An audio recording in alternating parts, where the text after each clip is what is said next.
Por la señal de la Santa Cruz de nuestros enemigos, líbranos, Señor Dios nuestro. En el nombre del Padre, del Hijo y del Espíritu Santo. Amén.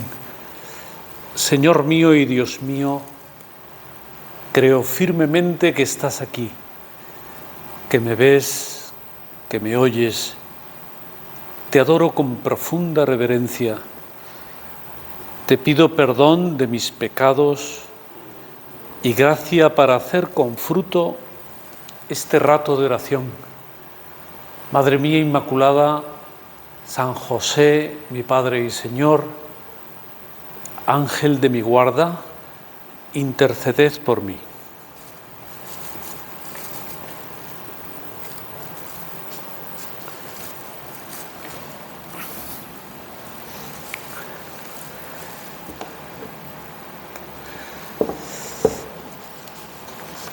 Bueno, pues hemos llegado al miércoles de ceniza y aprovechando este paso nuevamente por Palo Blanco, pues tenemos este rato de oración aquí junto al Señor en el sagrario, pero con este ambiente, con este retablo tan bonito de esta casa de retiros. El miércoles de ceniza es un día en el que comenzamos ese tiempo llamado de la Cuaresma y que nos ayuda. Cuaresma hace referencia a 40, pues son 40 días, y hace referencia a los 40 días que Jesús pasó en el desierto después de haberse bautizado en el Jordán. Era un modo que el Señor eligió para preparar los años de vida pública, casi 3 años de vida pública que tenía por delante, y de tal manera que fue una ocasión muy buena, ¿verdad?, para rezar por las personas que le escucharían en esos años, por las personas que se beneficiarían de sus milagros también.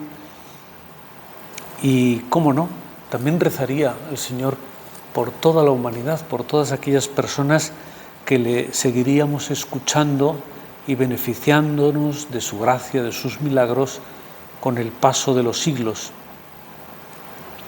Fueron días, por tanto, en que el Señor se dedicó a la oración y a la penitencia, al ayuno. Pues el tiempo de Cuaresma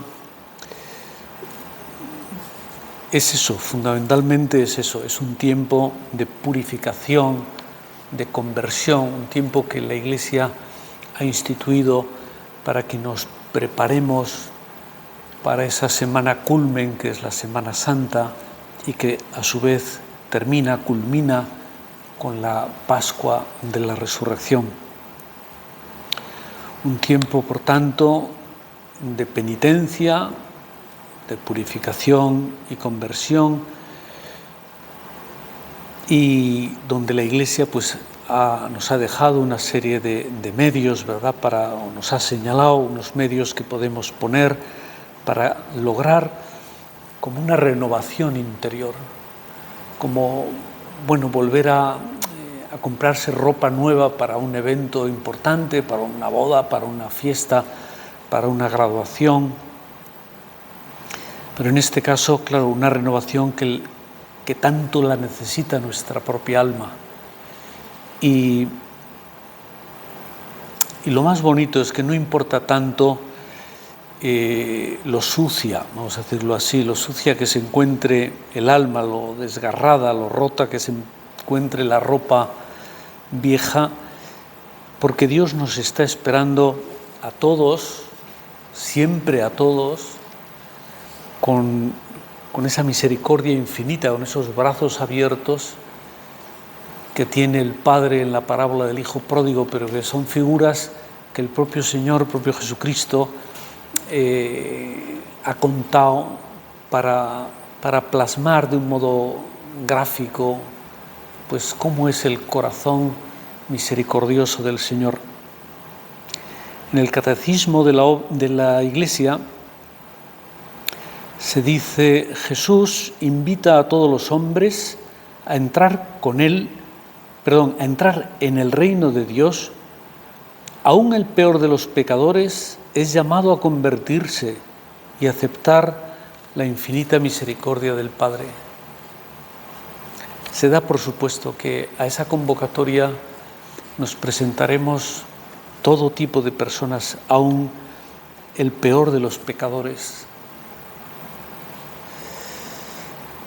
Es una conversión interior, ¿verdad?, que requiere humildad. La premisa, la primera condición que requiere el alma humana para transformarse, para dejarse transformar, habría que decir, por la gracia de Dios, es la humildad.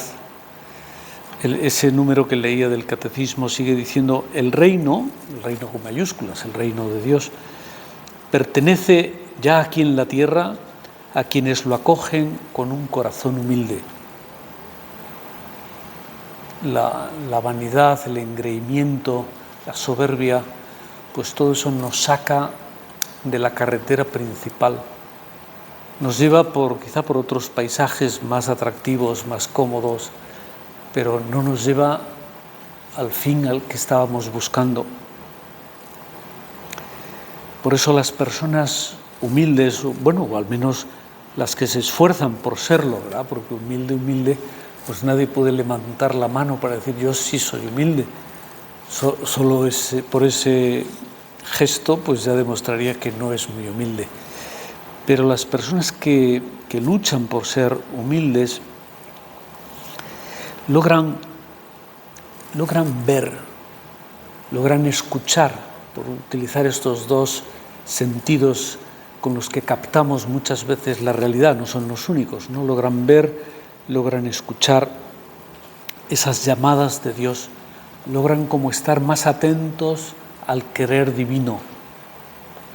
Pero es necesaria una humildad que permite como apagar esas voces del propio yo. A ellos, a los humildes, sigo leyendo este número 107 del Catecismo, a ellos les son revelados los misterios del reino. Dios, nuestro Señor, se nos abre, nos muestra tantos tesoros infinitos que guarda en su corazón para mostrarnos: esto es lo que tengo para ti, esta es la herencia que quiero darles a mis hijos, a los hijos de Dios. Somos hijos adoptivos, pero hijos de Dios. Y el tiempo de Cuaresma, en lugar de verlo como un tiempo un poco lúgubre, ¿verdad?, en que se utiliza más el color morado, en que hay penitencia, en que se reza más, en este día de miércoles de ceniza, pues en las iglesias se impone la ceniza, pero no es una cosa triste, tiene toda una simbología, ¿verdad? Y sobre todo no podemos olvidarnos que es un tiempo que puede ayudarnos a volver a ver el rostro de Cristo y a escuchar esas palabras suyas llenas de amor, de compasión, de misericordia. Ver y escuchar, como estábamos diciendo. Quizá el Señor se sirva de esa actitud nuestra en esta nueva Cuaresma que tenemos por delante, para que le oigamos, para que le veamos, entre comillas, ¿verdad?, porque serán los ojos y los oídos del alma, pero nos daremos cuenta al mismo tiempo de que Él siempre ha estado ahí. No es que de pronto pues uno da una curva en la carretera y entonces se ve un paisaje que antes no se veía. No, el Señor siempre ha estado ahí. Quizá nuestra mirada estaba borrosa, como ocurre a veces cuando uno va con un viaje muy largo en automóvil, pues el parabrisas se va llenando de suciedad, de mosquitos que se han ido estrellando, y sobre todo cuando uno tiene el sol de frente, o si es de noche las luces de otro que viene en dirección contraria, hay unos momentos en que no se ve nada. Y entonces juega un papel muy importante el limpiaparabrisas, así de sencillo, ¿verdad? Uno le pone un poquito de agua, sobre todo si tiene algo de jabón, y para allá y para acá, y para allá y para acá. Bueno, y se vuelve a ver. Es decir, dónde estaba, si hay mucho tráfico en la carretera, si el paisaje es bonito, bueno, si es de día, pues de alguna manera esa función cumple la Cuaresma. Nos limpia la mirada, nos limpia los oídos con los que habíamos quizá dejado de escuchar la voz de Dios. Cuando Jesús, después de hacer esos 40 días de penitencia en el desierto, comienza su ministerio, empieza por el norte, por Galilea, por su tierra, ¿no? Y lo primero que hace es una llamada a la conversión. No empieza presentándose, bueno, soy el Hijo de Dios, puedo hacer milagros, díganme qué es lo que necesitan. Podía haberlo hecho, pero no, primero porque los corazones no estaban preparados para escuchar una cosa así, menos en su propia tierra, donde le conocían desde niño y dirían, pero que se ha vuelto loco, ¿por qué nos cuenta esto ahora, no? Entonces, cuando empieza a predicar, Jesús comienza hablando de la proximidad, de la llegada del reino de Dios. Está cerca el reino de Dios, convertíos y creed en el Evangelio. Es una invitación a la conversión. Y por eso contemplamos tantas escenas evangélicas que están empapadas de la misericordia divina.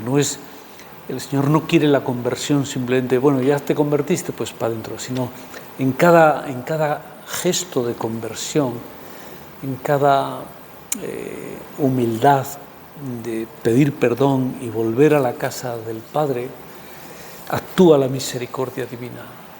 Dios nos da ese abrazo del que hablaba al principio, de un Padre que nos quiere mucho, que ha estado siempre esperando nuestra vuelta, nuestro regreso.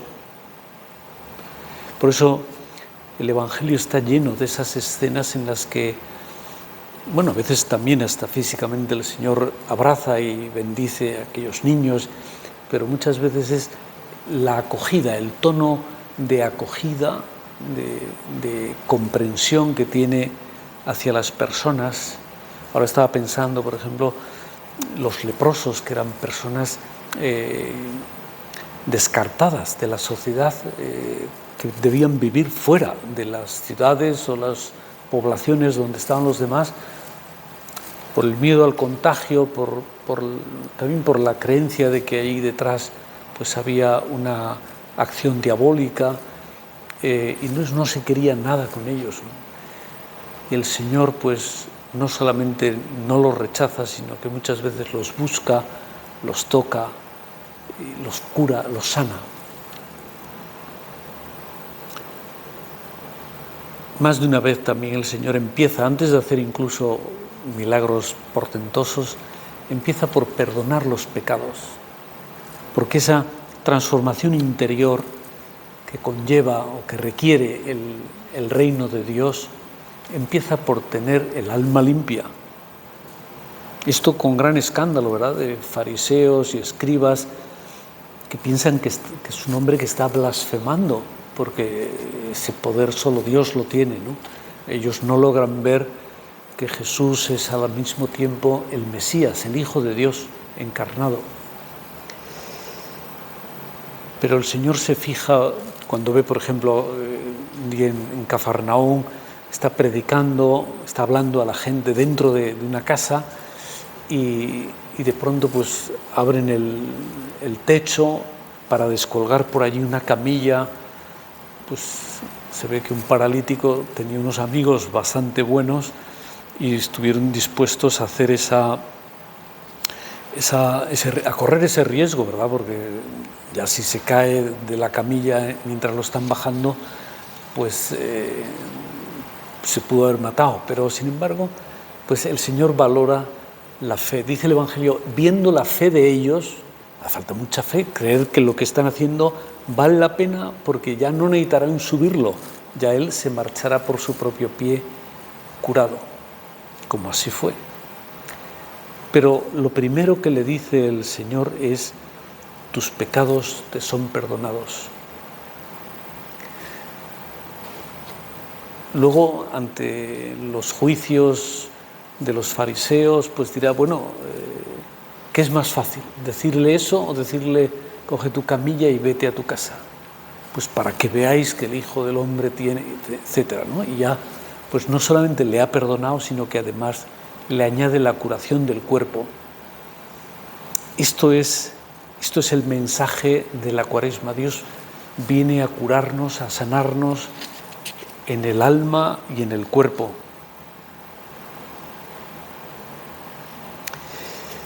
Escribía San Juan Pablo II, en una de las últimas cartas apostólicas que escribió, donde iba explicando los misterios del Santo Rosario. Pues escribía allí: el Señor inicia así el misterio de misericordia que Él continuará ejerciendo hasta el final del mundo, especialmente a través del sacramento de la reconciliación confiado a la Iglesia. Me parece una idea muy bonita porque está expresando el Papa que toda esa misericordia que el Señor derrochó hace 20 siglos con los habitantes de Palestina, con los que se fue cruzando, de algún modo lo ha seguido haciendo a lo largo de todos estos años, siglos, lo sigue haciendo ahora mismo a través del sacramento de la reconciliación. Cada vez que nos confesamos, el Señor sigue actuando, sigue diciéndonos: tus pecados te son perdonados. Y de hecho, palabras similares son las que usamos los sacerdotes cuando administramos la absolución en el sacramento de la penitencia, ¿no? Yo te absuelvo, pero no soy yo, es Cristo utilizando mi voz, mis palabras, mis gestos. Yo te absuelvo de tus pecados. Y cuánta paz queda en el alma del que recibe y escucha esa absolución. Pues la Iglesia, a medida que fue caminando después de la marcha al cielo de nuestro Señor, tiene una predicación, ¿verdad? Sobre todo, primero comienza hablando de la resurrección. Ese es el fenómeno más grandioso que han observado los apóstoles. Luego se irá desarrollando toda la catequesis, todo lo que ellos escucharon en diversos momentos del Señor, y se escriben los evangelios, y otras veces pues serán homilías, serán documentos pontificios o de sínodos, concilios, pero siempre la línea de fondo que lleva todos esos mensajes es una llamada a la conversión. ¿Por qué? Porque la venida de Cristo es una venida a redimirnos, a perdonarnos, y para ello utiliza nada menos que la muerte cruenta en la cruz. Por eso esa llamada a la conversión está unida al anuncio de Cristo crucificado y resucitado, que ese es el mensaje que se transmite desde los comienzos de la Iglesia. Los Hechos de los Apóstoles dicen que los que escuchaban, en un momento dado cuentan una predicación de San Pedro, dice: los que escuchaban a Pedro, al oír esto, de que cómo había muerto Cristo por cada uno de nosotros, al oír esto se dolieron de corazón y les dijeron a Pedro y a los demás apóstoles: ¿qué tenemos que hacer, hermanos? Diciendo: si esto ha hecho el Señor por mí, ¿yo qué tengo que hacer ahora? ¿Yo cómo podría pagar esa deuda tan grande? Ante esa disposición tan buena, tan generosa de los oyentes, lo que les dice Simón Pedro es algo, porque es algo que tiene él bien experimentado en su propia vida. Él les dice: convertíos y que cada uno de vosotros se bautice en el nombre de Jesucristo para perdón de sus pecados y recibiréis el don del Espíritu Santo. Convertíos, transformaros, cambiaros. En el fondo, ¿qué es lo que quiere decir ese término, convertíos, la conversión? ¿En qué consiste? Pues Monseñor Javier Echevarría, el anterior prelado del Opus Dei, en uno de sus libros, uno que se titula Itinerarios de vida cristiana, o sea, caminos por los que puede circular cualquier cristiano que aspira a la santidad, ¿no? Dice: la conversión significa ni más ni menos la necesidad de desprendernos de lo que estorba, del pecado, para revestirnos, en cambio, a un nivel cada vez más hondo, del vestido de bodas, es decir, del mandamiento nuevo del amor. Bueno, no es una tarea fácil, ¿verdad? Sobre todo los que ya llevan más tiempo o las que ya llevan más tiempo luchando y esforzándose, pues saben que, bueno, no siempre es fácil, que a veces es un camino heroico. No siempre. En realidad es un camino de felicidad, pero cuesta esfuerzo. Y así encima es alguien que parte desde cero o desde -1 o -2, pues le va a costar al principio un poquito más. Bueno, no es tarea fácil, pero la Iglesia no deja de buscar diversos modos de provocar nuestra conversión, hasta conseguir que sea una conversión definitiva. Porque muchas veces pues, nos animamos y quizá pues, volvemos a la confesión y más adelante nos volvemos a abandonar y lo volvemos a dejar pasar. Ese es el sentido que tiene pues, tantos, ¿qué diría yo?, esos años santos compostelanos, por ejemplo, años jubilares que la Iglesia proclama a lo largo del tiempo. Santiago de Compostela, pues son cada vez que el 25 de julio, la fiesta de Santiago Apóstol, cae en domingo, aunque luego por excepciones o por la pandemia, pues también se ha celebrado en otros años. Hubo el Año Santo de la Redención, para quien se acuerde, en el año 83, Juan Pablo II buscó esa ocasión pues, para fomentar mucho, y la verdad es que bueno, fue muchísima la gente, el volumen de confesiones que había en todas las parroquias. Luego estuvo todo aquel jubileo del cambio de milenio del año 2000, que ahí el Papa San Juan Pablo II casi se agotó, ¿verdad? Porque día sí, día no, tenía un jubileo que atender, pero daba tanto bien, tantos beneficios, tantos frutos para el cielo que no se ahorró ningún esfuerzo, ¿no? El 2016 el Papa Francisco convocó el Año de la Misericordia, que quizá lo tenemos más fresco. Bueno, tantas ocasiones que ha habido de esto. El tiempo jubilar, sigo leyendo ahora aquel texto de Monseñor Javier Echevarría. El tiempo jubilar nos introduce en el recio lenguaje de la pedagogía divina de la salvación, que usa para impulsar al hombre a la conversión y a la penitencia. Lógicamente no se puede hablar en términos abstractos ni dulces de algo que exige reciedumbre, fortaleza, como es la conversión, la penitencia, el superarse, el vencer el miedo, lo que sea, ¿verdad?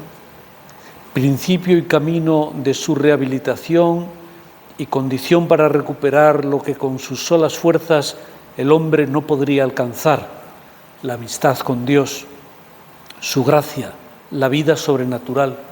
Son tesoros que para nosotros solos estarían fuera de nuestro alcance. Sin embargo, a través de de esas penitencias, de esos años jubilares, que a tanta gente atraen. Bueno, ahora por lo menos pensando en el Camino de Santiago, llega un momento en que a veces las filas para entrar en la catedral, las horas que pasan los sacerdotes confesando, pues es increíble. Es increíble, pero es una acción de la gracia. Lo más importante, yo diría, de toda conversión, de la verdadera penitencia, es el dolor de amor. No tanto el que nos produzca un dolor físico, eso puede haberlo o puede no haberlo. Evidentemente, si uno ayuna, si se queda sin comer, pues físicamente lo nota también, aunque no hay que exagerar. Los ayunos que manda la Iglesia son dos, miércoles de ceniza y viernes santo, y además en unas determinadas edades. Fuera de eso, pues es cada uno por devoción, lo puede hacer cuando deba, cuando quiera, cuando convenga. Pero lo importante es el dolor de amor, que nos duela nuestra vida por amor a Dios. Como nos dolería si descubriéramos que aquella persona a la que hemos maltratado, en realidad, pues era un pariente cercano, pero que no lo hemos reconocido. Y uno diría, ay, ¿cómo pude hacer esto? ¿Cómo he podido equivocarme?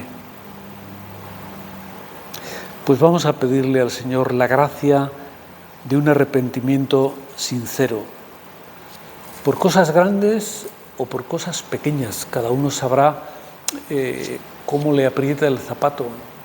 Habrá personas que les conviene una conversión más profunda, habrá otros, que no, porque habitualmente ya viven en gracia de Dios, pero siempre hay cosas pequeñas en las que afinar, en las que demostrarle al Señor cuánto le amamos, porque todos necesitamos ese cambio, ese giro en nuestras vidas. A todos nos hace falta ese sincero dolor de amor, pues con humildad, ¿verdad? Porque ya lo decía al principio, que sin humildad no es posible acercarse a pedir perdón, no es posible reconocer que uno necesita cambiar, pero sin eso sería imposible progresar en la vida interior, progresar en el amor a Dios y, pues tarde o temprano empezaríamos a vivir angustiados de nuestra propia existencia, porque queda vacía de contenido. Haber nacido para al cabo de unos años morir y ya desaparecer, pues tiene tan poco valor que efectivamente no nos distinguiríamos de cualquier otro animal. Sin embargo, el Señor ha querido para nosotros algo mucho más grande, que no lo ha querido para los otros animales. Pues convertirnos, algunas veces ese dolor se manifestará en lágrimas. Tenía aquí anotadas unas palabras de San José María, son de un punto de camino. No te dé vergüenza, dice, llora, que sí, que los hombres también lloran. Está en masculino porque estaba dirigiendo a varones fundamentalmente en esos primeros años, ¿verdad?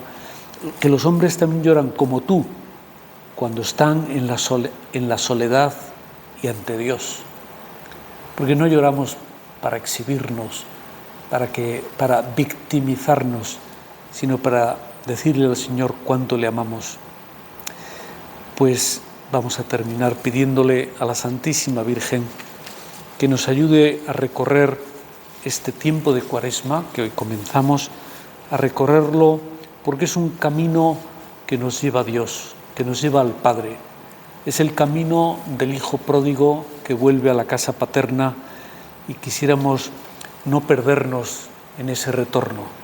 De la mano de nuestra Madre la Virgen terminaremos recibiendo ese abrazo paternal que nos espera al final del camino.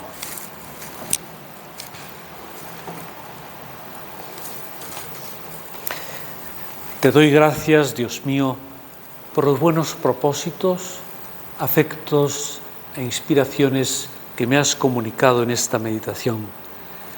te pido ayuda para ponerlos por obra. Madre mía Inmaculada, San José, mi Padre y Señor, Ángel de mi guarda, interceded por mí. Santa María, esperanza nuestra, ruega por nosotros.